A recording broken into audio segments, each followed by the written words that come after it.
I think that everyone hates their neighbor, and this movie taps into that.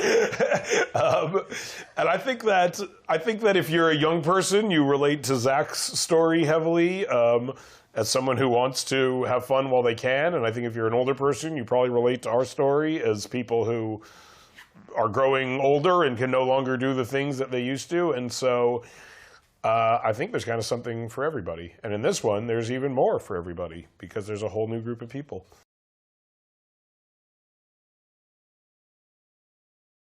He has great neighbors. I have pretty cool neighbors. Yeah, I generally get along with my neighbors. I'm not home all that much. I'm traveling a lot. That's a good quality in a neighbor. Yeah. It's the best quality in a neighbor. Yeah, but no, I have pretty nice neighbors. Charlie Day is my neighbor. I like to say that. He's awesome. So.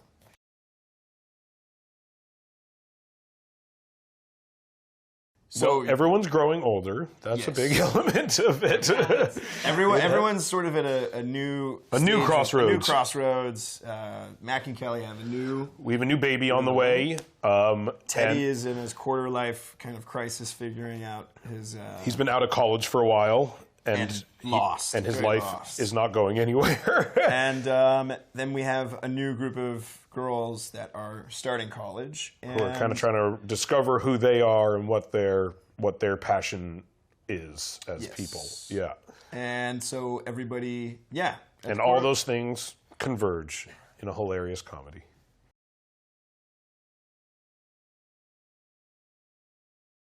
They're kind of discovering where they are next door to us as we're trying to sell our house so we can move to the suburbs. Yeah. And they party a lot. A big thing in America, well, not a big thing, a thing in America is sororities can't throw parties.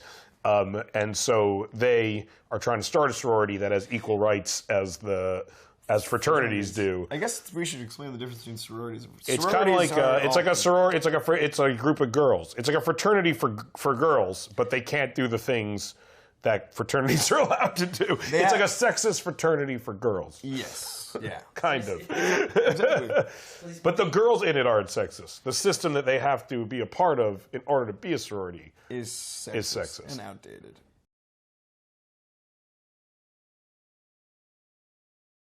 Kind of. Yeah. Mostly like a bunch of dildo jokes. There's also a statement. Yeah, there is a big statement. No, it's more of a... It's about growing. It's really about It's like a conversation, kind of. I mean, I don't think we're like taking, the only stance we take, which is a pretty easy one to take, is that like men and women should have equal opportunities to do things and have equal rights in every capacity. And beyond that, it really is like pretty specific to the characters,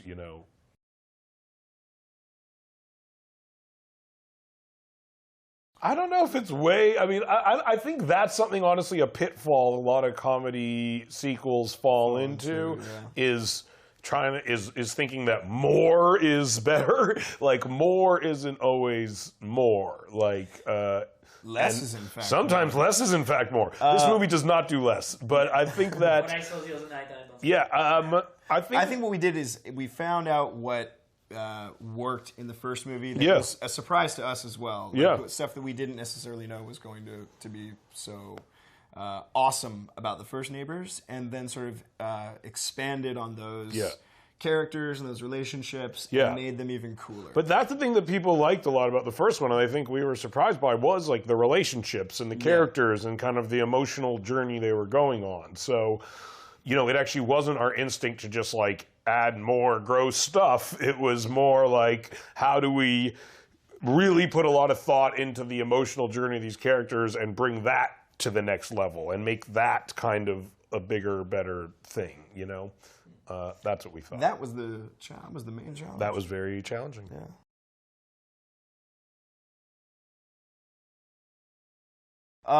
So Teddy's very lost at the beginning of the movie, and he's living with Dave Franco's character. Dave, can't remember his name in the movie. Pete, and he gets sort of kicked out of his own house, and he really has nowhere to live. So he winds up sort of just like crashing back at the old house. He's squatting, which is the house is completely like.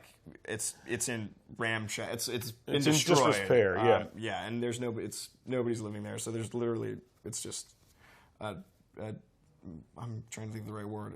An empty house. Decomposing house. And Sure. Teddy meets the girls as they sort of come on a tour. He's just kind of creepily sitting in the corner. So it kind of becomes their mentor on how to develop this sorority.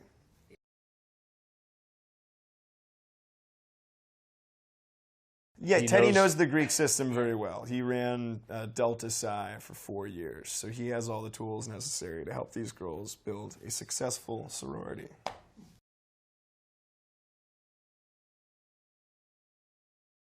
Until I retire at 37. Yeah. Well, you know, I think by nature, the fact that we generally produce /write/direct movies that I act in, it forces us to make movies about people who are our age. And it forces us to really look at what we're going through as people who are, you know, at first 20 and then 23 and then 26 and then 29 and then 31 and now 34, you know. And then 61. And hopefully they'll let us continue making movies. But, I mean, the stars of our movies in some capacity is always someone who is our exact age. And so it really forces us to, again, to make movies about the things that we are specifically going through, which I think is why they're relatable to people, because we're not trying to pander to some audience that we are not, or trying too much to like wrap our heads around some story that we ourselves aren't experiencing, you know. That was my job, though. Yeah, exactly. I had to come in. That's what, and then we hire younger people, and then we just ask them a bunch of questions, and then we write that into the movie. Yeah, because we know what's up.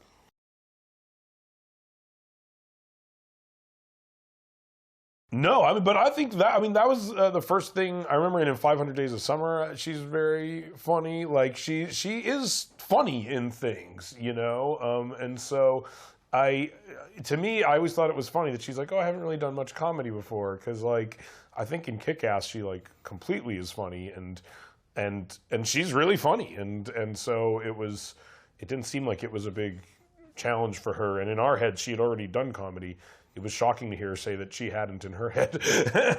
Bottom line is she's good, so whatever she does, if she's committed to a character, it's gonna be funny. And in this she is very funny. Yeah.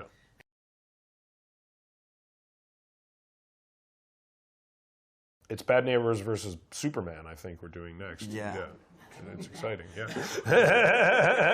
That would probably suck.